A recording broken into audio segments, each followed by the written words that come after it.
আজি বিকেলে হঠাৎ করে আর ফ্যাডের বুক লাগে কি হাইম এখন দুও ডিম ভাঙ্গি লই সাথে দিলাম 2 চামচ চিনি 2 চামচ চিনি দিলাম তারপর 1 চামচ দানো দিলাম সাথে পরিমাণ মতো একটু লবণ দিলাম দেওয়ার পরে বেগিন একসাথে মিশিয়ে ফেলে বালা করি বেগিন একসাথে দিয়ে রে বালা করে একদম যতক্ষণ পর্যন্ত চিনি না মিশে অতক্ষণ পর্যন্ত মিশে ফেলে বালা করে একটু দানা দানা যেন নতা হে আর কি তো প্রায় সময় আসলে এরকম হাই ভালো লাগে তো এই তো শোন একদম ভালো করে মিশে ফেলাই দেওয়ার পরে হটুরো পাউরুটি লই ব্রেড হয় আর কি তো পাউরুটি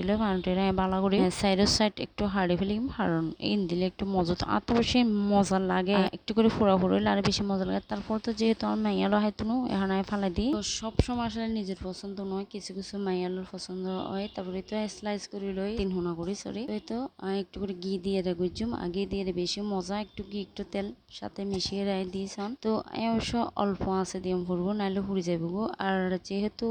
এই নাস্তা একটু ফোড়া হইলেও মজা লাগে তাই আমি ভেঙে একটু ফোড়া করি নামাই তো আর মাইয়া ছেলে আর টিচার আছে এখন বেগুন কোমরা বানায় আমার বোন তো হাতে একটু ফোড়া হইলে ভালো লাগে এখন একটু ফোড়া করি লাল করে বুনিয়াই তো অনারাতে কি ভালো লাগে না অবশ্যই জানাবেন আর তো মনে হয় একদম শর্টকাট বিকালের নাস্তা রেডিমেড বানাইতে 2 মিনিটও না লাগে তো আমি প্রায় সময় ঘুরে হাতে ভালো লাগে তো চিনি হমলে আর বেশি ভালো লাগে তো আমি বেগিন সুন্দর করে বুনি লই প্লেট ভরিয়ে তো এখন টিচার নাস্তা দিম তারপর আর হাইম তো আমি ভিডিও যদি ভালো লাগে থাকে অবশ্যই কমেন্ট শেয়ার দিবেন সাথে থাকিবেন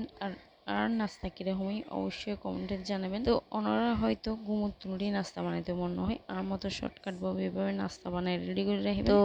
আজ পুরো ভিডিও যারা চাইন ব্যাকগ্রাউন্ডের ধন্যবাদ তো পরবর্তী ভিডিও অপেক্ষা করবেন আবার নতুন ভিডিও লয়ে এসুম ততক্ষণ পর্যন্ত অপেক্ষা করছি ভালো থাকেন সুস্থ থাকুন আসসালামু আলাইকুম।